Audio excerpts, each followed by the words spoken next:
Good morning. Today is, thank you, April 3rd, 2025. Welcome to the voting session of the Ways and Means Committee. Before we begin, we have some guests that I think Delegate Young is going to introduce or welcome. Delegate Young. Thank you, Madam Chair, and thank you to members of the Ways and Means Committee. Today, with the Latino Caucus, we have Ms. Tran's class from Patterson High School, which is in the 46th District in Southeast Baltimore City. We're really glad to have them there with a few of us today. I believe that Delegate Williams, I believe Delegate Mercury North, a few others are hosting some of these students. So they're shadowing, and we're really just happy to have them here today. So hope y'all can welcome them. Welcome.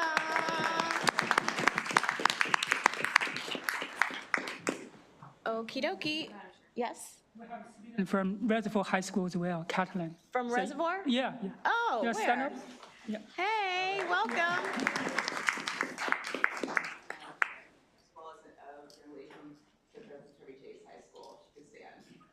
Welcome. Okay. Welcome, welcome. Did we miss any high schools? Did we miss anybody? Lukey, what high school did you go to?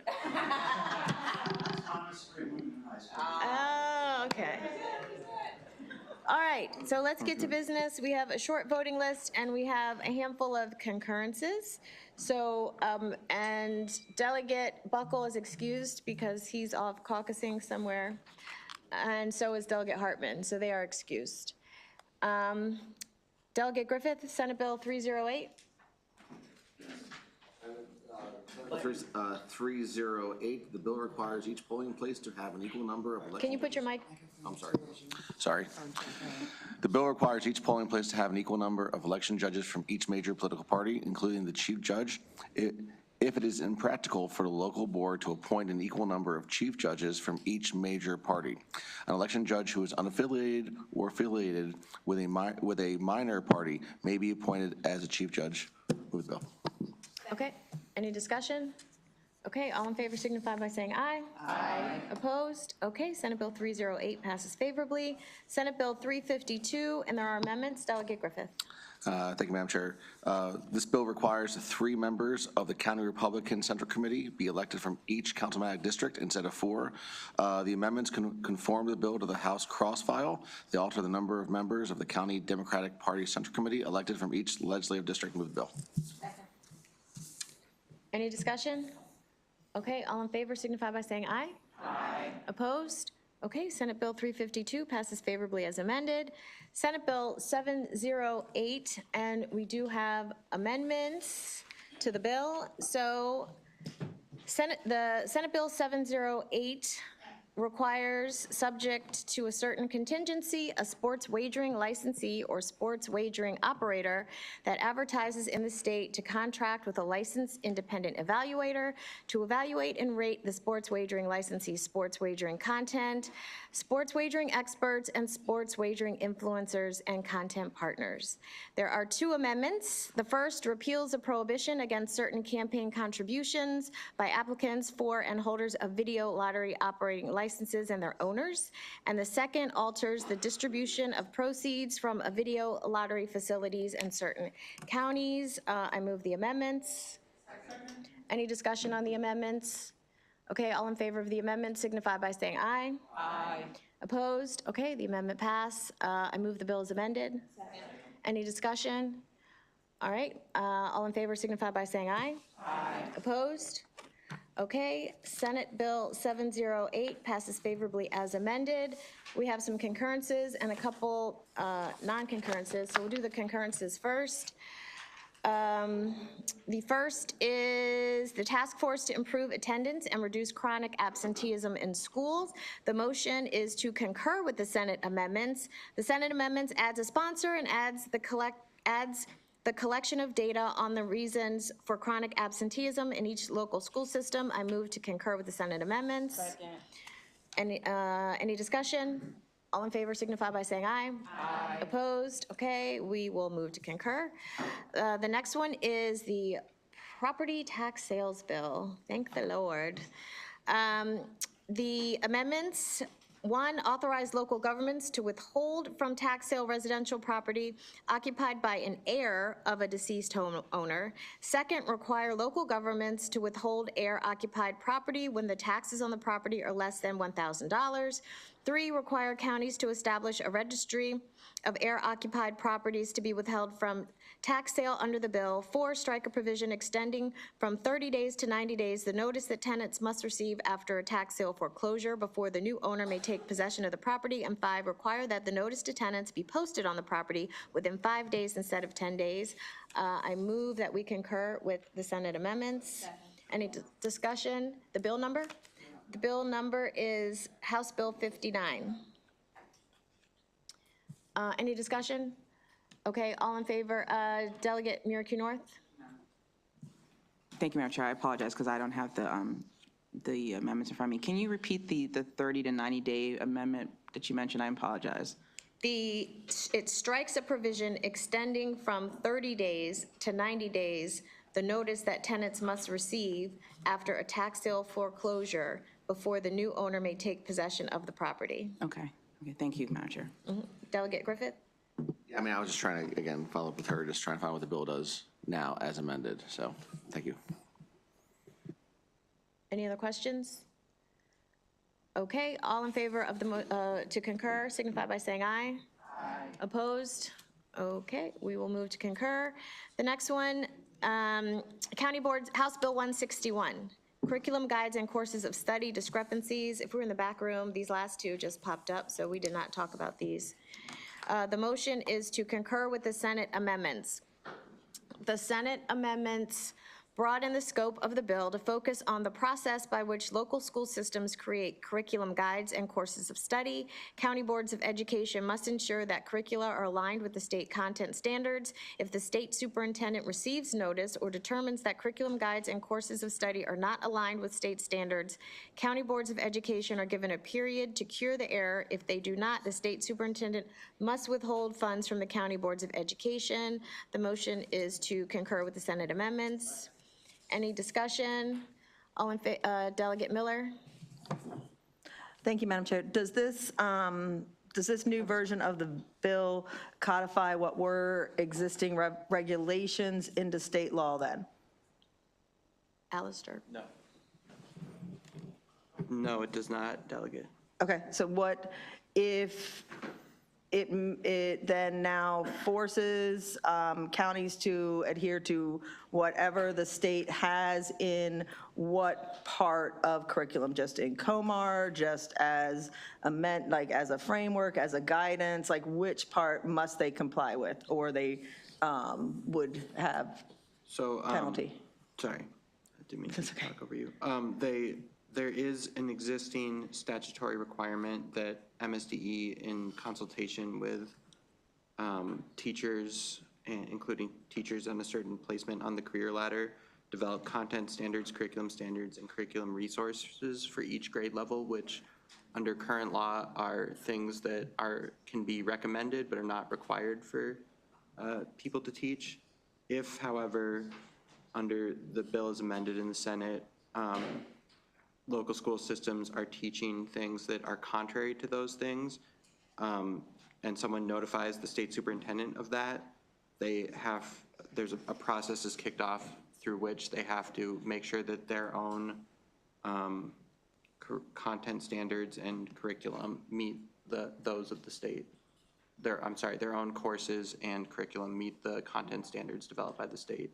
So under the bill as amended, if the superintendent receives notice that a county board of education is not following the state content standards, they have 30 days to meet with the superintendent to discuss the identified discrepancies and come up with a corrective plan to cure them. If the state superintendent determines that they have not done so, they will send another warning after 30 days. But if that is unheeded, after 60 days, the state superintendent is required to withhold funding from the counties in accordance with currently existing provisions about, that require the state superintendent to notify the comptroller for withholding of funds. And so would there be any waiver to the process, or it's pretty much straight, you have to? you have to adhere. You're given a couple opportunities, if you're a county who's not adhering to the state standards for content, to cure that, but if you don't meet in those opportunities, if you don't meet that, then the state superintendent is required to withhold funds at the end of that period. Okay, and again, these state standards are not codified in law per se. It is just if they decide to change it tomorrow, if MSD and going through the process they have decides to change it tomorrow, the counties must then follow that. The process to develop them is codified in law, and obviously the legislature has authority and can overturn regulations that are adopted in the future, but yes, that is correct. Okay, thank you. Delegate Fair. Thank you, Madam Chair. Just to make sure that it's crystal clear, this framework already exists and it's required that county boards follow the framework. Is that correct, Alistair? Yes, under current law, county boards of education are required to follow the framework. What this bill changes, I would say, is making, and under current law, the state superintendent is authorized to withhold funding for any deviation from the current education code. What this bill changes is it sets up a process by which, if on this specific subject you're not following education law, there's a process through which the state superintendent will meet with the counties, try and come up with a corrective plan, try to get them on track. But if that doesn't happen, then the state superintendent, a remedy is built into this law that funds are withheld. Gotcha. The amount of funds are up to the state superintendent. So it captures boards of education that are violating current law. Thank you so much. Thank you. Any other discussion? Okay, all in favor of the motion to concur signify by saying aye. Aye. Opposed? Okay, nays are Delegate Hornberger, Delegate Long, Delegate Miller, and Delegate Griffith. Okay, the motion to concur passes.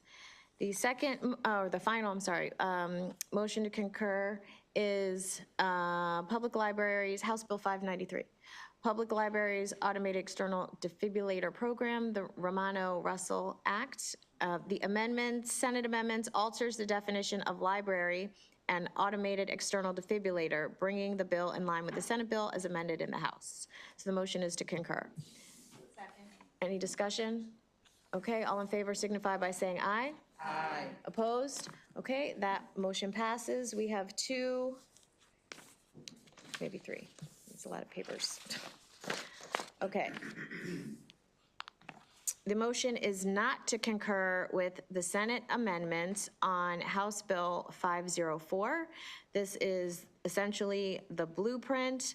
The Senate has made a lot of changes, including delaying collaborative time for 4 years, making all of the statutory education formula funding increases contingent on a, can you answer this? That's my son. Making all of the statutory education formula funding increases contingent on a certain level of state and federal revenue, adding waivers to the requirement that the money follows the student for any reason, increases funding for the Coordinated Community Supports Partnership Fund, restores several programs cut by the House, including the Maryland Leadership Academy, grants for collaborative time, and the Interstate Teacher Compact, adds an exception to the procurement contracts for items used by students with the special educational needs for products procured using artificial intelligence, and creates countywide implementation plans and goals for community schools. The motion is to not concur and appoint a conference committee, which would be Chair Barnes, myself, and Delegate Stephanie Smith. Motion is not to concur. Any discussion? Okay, all in favor signify by saying aye. Aye. Opposed? Okay, that carries. Opposed? Delegate Hornberger, Delegate Long, Delegate Miller, Delegate Griffith. So if you oppose, can you say it so I look up? Thanks. Thanks, got it, Bob.